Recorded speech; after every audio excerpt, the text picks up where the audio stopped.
بخاری مسلم میں حدیث ہے، تم میں سے کوئی شخص اس وقت تک مؤمن ہی نہیں ہو سکتا جب تک کہ میں اسے اس کے ماں باپ اولاد سب لوگوں سے بڑھ کر عزیز نہ ہو جاؤں۔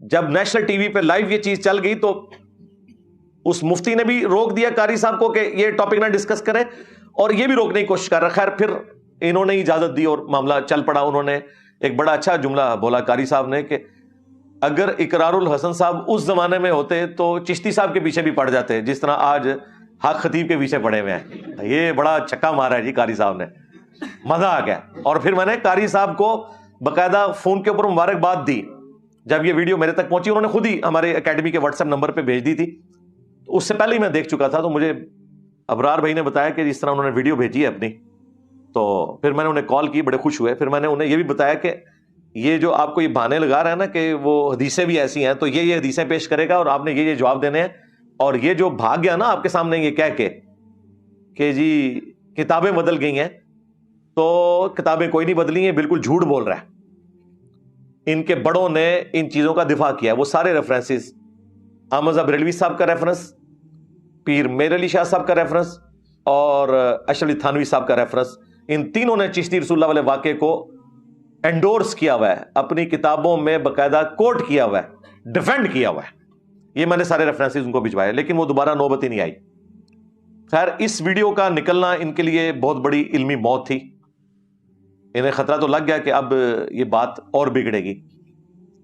اور میں آپ کو اندر کی ایک بات بتاؤں، اور یہ میں ڈائریکٹر شعیب مدنی صاحب کی اجازت سے بتا رہا ہوں۔ انہوں نے کہا کہ جب چشتی رسول اللہ والی ویڈیو اپلوڈ ہوئی نا قاری خلیل الرحمان صاحب والی، تو یہ مفتی حنیف قریشی میرے آفس میں آیا، اینکر بھی، اور انہوں نے آ کے منتیں ماری کہ اس ویڈیو کو ڈیلیٹ کریں۔ انہیں پتا چل گیا تھا کہ یہ کام ہمارے ساتھ ڈال گیا ہے، کیونکہ انجینئر کی عقابی نظریں سے دیکھ لیں گی۔ ہاں وہ کہتے ہیں، میں نے کہا جو مرضی ہو جائے یہ اب ویڈیو ڈیلیٹ نہیں ہوگی، اس لیے کہ آپ لوگ لائیو اسے ڈسکس کر چکے ہیں۔ اگر آپ لوگوں نے ڈسکس نہ کیا ہوتا اور بات تھی، اب چونکہ آپ لوگوں نے ڈسکس کیا ہے تو یہ میں ڈیلیٹ نہیں ہونے دوں گا۔ جس میں قاری خلیل صاحب نے چشتی رسول اللہ والا ریفرنس اس دوران بھی یہ روکنے کی کوشش کرتے رہے، اور دیکھیں اینکر کی زبان باہر نکل آئی تھی اس وقت۔ وہ آپ ویڈیو کو غور سے دیکھیں، جب وہ بولنا شروع ہوئے تو اس کی زبان نکل آئی، کیونکہ یہ گھبرا گیا۔ وانتم تعلمون، انہیں پتا ہے کہ یہ معاملہ بگڑا ہوا ہے، وہ تو مجبوراً ان کو چلانا پڑا۔ اور پھر قاری صاحب نے چھکا مارا کہ بھئی اقرار صاحب اس زمانے میں ہوتے تو آپ کے چشتی صاحب کے پیچھے بھی پڑ جاتے۔ اب یہ تو ان کے لیے بہت بڑی گالی ہے کہ ہم نے اپنے بزرگوں کو سامنے بیٹھ کے گالی دلوائی ہے۔ تو بزرگوں کے ساتھ ٹھیک ہو رہی ہے، اس کی وجہ یہ ہے کہ تم لوگوں کو بھی تو اپنے بزرگوں کے برے کرتوتوں کی وجہ سے منہ چھپانا پڑ رہا ہے۔ اگر تمہاری وجہ سے تمہارے بزرگوں کو 4 گالیاں پڑ رہی ہیں تو کوئی مسئلہ نہیں ہے، یہ قصور تو بزرگوں کا ہے نا۔ ویسے تو اولاد کے برے کرتوت ماں باپ کو بھگتنے پڑتے ہیں، یہ فرقوں کے ماننے والی اولادیں ایسی ہیں کہ ان کے بزرگوں کے کرتوت انہیں بھگتنے پڑ رہے ہیں، تو ٹھیک ہے بزرگ بھی تھوڑا بھگتے ہیں۔ ہاں تمہاری حرکتوں کی وجہ سے تصوف کو جب ٹاپک بناؤ گے اور تم کہو کہ رسول اللہ بھی صوفی تھے، معاذ اللہ استغفر اللہ، نبی علیہ السلام کو بھی صوفی بنا رہے ہیں، وہ پھر میں نے پورا پوسٹ مارٹم کیا کہ صوفیاء کے عقائد و نظریات کیا تھے۔ اسی دوران ان کے جو پولیٹیکل افیئرس کو دیکھتے ہیں، سب سے بڑے ان کے اینکر امیر عباس بھائی حفظہ اللہ تعالی، وہ اکیڈمی آئے تھے پچھلے سنڈے کو، 2 گھنٹے کا پروگرام میں نے ان کو دیا ہے، جی ٹی وی کے لیے دیا ہے۔ اور آپ کو پتا ہے کہ ہمارے پروگرام کی جو ریٹنگ آتی ہے وہ سارے پروگرام سے بڑھ کے ہوتی ہے، اور میں نے کبھی 1 روپیہ بھی چارج نہیں کیا۔ جتنے لوگ آتے ہیں ان کو ہم خود کھلاتے ہیں اللہ کے فضل سے۔ ہمارے لیے اتنی آنر ہے کہ کوئی ہماری اکیڈمی میں آ جائے، کیونکہ ہم تو کہیں جا نہیں سکتے۔ اب تو میں نے آن لائن والا معاملہ بھی آلموسٹ ڈسکریج کر دیا ہے، کیونکہ اس میں ویڈیو کوالٹی کا بھی ایشو ہوتا ہے، اور یہ بھی خطرہ ہوتا ہے کہ بیچ میں کوئی کٹنگ نہ کرتے۔ کوشش یہ ہے کہ جس نے آنا ہے یہاں پہ آئے اور ریکارڈنگ کر کے لے جائے۔ تو میں نے انہیں 2 گھنٹے کا پروگرام دیا۔ ویسے وہ آلموسٹ 35 منٹ کے 2 ایپیسوڈ ریکارڈ ہوئے ہیں، لیکن وہ 2 گھنٹے میں بیچ میں انہوں نے اپنی ایڈورٹائزمنٹ بھی چلانی ہوتی ہے۔ جی ٹی وی سے ہمارا کوئی اختلاف یا جھگڑا اس حوالے سے نہیں ہے۔ جب انہوں نے اپنے اینکر کی حرکتوں کی وجہ سے خود اس سے ہاتھ اٹھا لیا اور ہم سے بھی اور ہمارے اسٹوڈنٹ سے بھی معذرت کر لی، اس کے بعد میں نہیں سمجھتا کہ کوئی جی ٹی وی کے ساتھ ہمارا گلہ رہ گیا۔ اور دیکھیں میں اتنا اپرائٹ ہوں اس معاملے میں کہ اس رمضان میں انہوں نے ہمارے پچھلے رمضان کے پروگرام دوبارہ سے سوشل میڈیا پہ اپلوڈ کیے ہیں جی ٹی وی نے، صلح حسن کے حوالے سے، اسی اینکر کے ساتھ۔ میں نے اس کے نیچے بھی جا کے کامنٹس کیے ہیں پازیٹو، اور اس ویڈیو کو اپنے آفیشیل چینل جس کے 2.7 ملین سبسکرائبر ہیں شیئر کروایا, اور صرف چینل پہ نہیں اپنے واٹس ایپ گروپس میں بھی. ادروائز اس کی اتنی ویورشپ نہیں آنی تھی, کیونکہ وہ ایک شاہکار ہے جو صلح حسن کے حوالے سے علماء کے سامنے ریکارڈ ہوا ہے. یہ کہتے ہیں علماء کے سامنے نہیں بیٹھتا, میں علماء کے سامنے بیٹھا ہوا تھا. اور صلح حسن کے ٹاپک کو میں نے ہمیشہ کے لیے, جو اس کے پیچھے بنو امیہ کو چھپاتے تھے, میں نے اس کا چھوڑا ہی کچھ نہیں. اللہ کے فضل سے مختصر سے ٹائم کے اندر سب کچھ کنکلوڈ کر دیا. تو الحمدللہ ہم تو ٹروتھ لور ہیں. بلکہ میں آپ کو حیران کن بات بتاؤں, یہ بھی یوم علی کے اوپر جو امیر عباس بھائی نے پروگرام ریکارڈ کیا نا میرے ساتھ, کلاس کا پروگرام ہے. اس میں میں نے حضرت علی کے حوالے سے سب کچھ ڈسکشن کی ہے, قرآن میں ان کے فضائل, احادیث میں, اور پھر جو ان کی خلافت کے دوران جنگ جمل, صفین, نہروان, اس کے حوالے سے بھی ڈسکشن کی ہے. پیمرا کی پالیسیز کے اندر کہ وہ بات یعنی چینل پہ چل سکے. سب و شتم کے ایشو کو بھی ڈسکس کیا ہے نام لیے بغیر. یعنی امیر شام یا حضرت معاویہ رضی اللہ تعالیٰ عنہ کہنے کی بجائے میں نے کہا حاکم وقت, تو اس پہ پیمرا کا نوٹس نہیں آ سکتا کیونکہ نام تو کسی کا نہیں لیا. تو اس طریقے سے میں نے بڑے طریقے سے, مجھے پتا ہے کہ ٹی وی چینلز کے اوپر بات کو ایک مینیجیبل فارم میں بیان کرنا ہوتا ہے, ادروائز تو آپ کو پتا ہے دوسری طرف کے لوگ بیٹھے ہوئے ہیں, بہانے بناتے ہیں وہ پروگراموں کو ڈیلیٹ کروانے کے.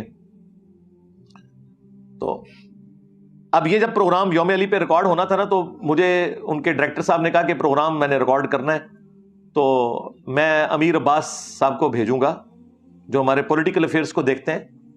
لیکن انہوں نے زبردست طریقے سے کنڈکٹ کیا. میں کہتا ہوں کوئی مذہبی آدمی بھی ویسا پروگرام نہیں کنڈکٹ کر سکتا. ظاہر یہ فن ہے نا, جیسے مولویوں سے دین بیان نہیں ہو رہا ہے, ایک انجینئر کر رہا ہے, ڈاکٹر کر رہا ہے, وہاں پہ مجھے اندازہ ہوا کہ پڑھا لکھا بندہ پڑھا لکھا ہی ہوتا ہے, خواہ وہ پولیٹیکل افیئرس کو چلا رہا ہو, خواہ وہ مذہبی معاملات کو کوشچن ہی کرنے تھے. انہوں نے اپنا تو کوئی اوپینین نہیں دینا تھا, بڑے اچھے طریقے سے کنڈکٹ کیا.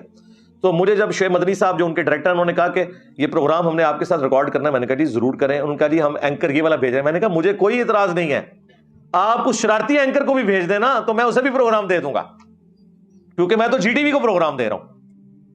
اگرچہ یہ میرے لیے مشکل کام تھا, کیونکہ اس اکیڈمی میں اگر وہ آتا ہے تو یعنی اس نے جو حرکتیں کی ہوئی ہیں تو خطرہ تو ہے کوئی ایکٹیویٹی پرفارم نہ ہو. اگر پبلکلی وہ آ جاتا ہے تو اس کی عزت افزائی تو ہو سکتی ہے, لیکن وہ ظاہر ہم نے اسے پبلکلی تو نہیں بلانا تھا. باقی رہے ہمارے ٹیم ممبر, تو وہ اللہ کا شکر ہے وہ اس تربیت میں ہے کہ وہ اس قسم کی حرکت نہیں کرتے. تو ان کو بھی میں نے افطار کے بعد بلایا, افطاری اپنے ساتھ کروائی, یعنی ریکارڈنگ افطار کے بعد ہوئی, بلا لیا تھا افطار سے جسٹ پہلے کہ افطار ہمارے ساتھ کریں. تو میں نے کہا آپ وہ اینکر بھی بھیجیں, مجھے کوئی اعتراض نہیں, میں تو جی ٹی وی کو پروگرام دے رہا ہوں, کسی اینکر کو نہیں دے رہا. ان کا نہیں یار, وہ تو اس نے جو حرکتیں کی ہیں اس کے بعد تو اس نے اس قابل چھوڑا کہ ہم اسے آپ کے پاس بھیجیں, تو ہم اپنے بڑے اینکر کو بھیجتے ہیں. تو وہ انہوں نے بھیجا. مستقبل میں بھی اس طریقے سے باقی جو ٹی وی چینلز ہیں, اگر ان کا کوئی اینکر کوئی غلط حرکت کرتا ہے تو وہ اس کا ذمہ دار وہ خود ہے. باقی ٹی وی چینلز کے ساتھ ہمارا کوئی اس طرح کا معاملہ نہیں ہے, کیونکہ ہم ان سے پیسے تو نہیں لیتے, مفت انہیں پروگرام دیتے ہیں, اور چاہتے ہیں کہ بڑے لیول کے اوپر آواز پہنچے ان کے چینل کے ذریعے بھی. اگرچہ ہمارے سوشل میڈیا پلیٹ فارم کی آواز سب سے زیادہ توانا ہے, اس کے باوجود چلیں ایک وہ بھی موڈ ہے, لوگوں کی خواہش ہوتی ہے کہ ٹی وی چینلز کے ذریعے بھی بات جاننی چاہیے. اور اس میں بعض اوقات ایسی چیزیں بھی آتی ہیں کہ جو ظاہر ہے کہ ہماری پالیسی سے ٹکراتی ہیں, لیکن چونکہ ایک مجبوری والا معاملہ ہے, یعنی اگر میں خود پروگرام چلوا رہا ہوں تو میں تو اس میں کوئی یعنی عورتوں کا اشتہار تو نہیں چلواؤں گا, اس طرح کے معاملات نہیں کروں گا. لیکن وہ ٹی وی چینلز کا اپنا مسئلہ ہے, اس کی وجہ سے ہم پروگرام دینا نہیں چھوڑ سکتے. پروگرام اپنی جگہ, اس کے فائدے اپنی جگہ موجود ہیں. چلیں یہ میں نے ایک اوور آل پکچر آپ کے سامنے رکھ دی کہ اب یہ جو ڈراپ سین اس پورے ایپیسوڈ کا ہونا تھا وہ تو ہو گیا. اللہ کے فضل سے جو انہوں نے بزرگوں کے ساتھ کروانی تھی وہ کروا لی, جو اس غبارے میں ہوا بھری ہوئی تھی وہ نکل گئی. اب اس چیپٹر کو کلوز کر دیں آئندہ کے لیے. اپنے اسٹوڈنٹ سے بھی کہوں گا کہ کچھ عرصہ پہلے وہ ورگلائے گئے تھے اسی طرح کے لوگوں کی طرف سے, اب انہیں بھی سمجھ آ جانی چاہیے کہ یہ صرف گدڑ بھبکیاں ان کی ہوتی ہیں, ایکچولی ان کے پلے کوئی شے نہیں ہے. اور آپ کو بھی پتا ہے کہ اس طرح کی چیزوں کو کیا کر سکتے ہیں.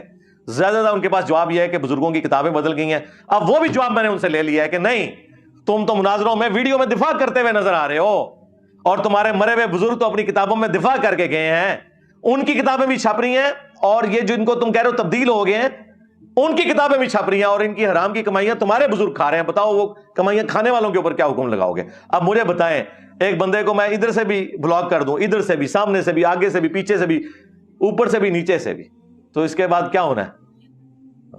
علمی موت. آکسیجن ان کی ختم کر دی ہے اللہ کے فضل سے. اس کی وجہ سے آپ دیکھ رہے ہیں اس کا ذہنی توازن اب بگڑ چکا ہے بالکل مکمل طور پہ.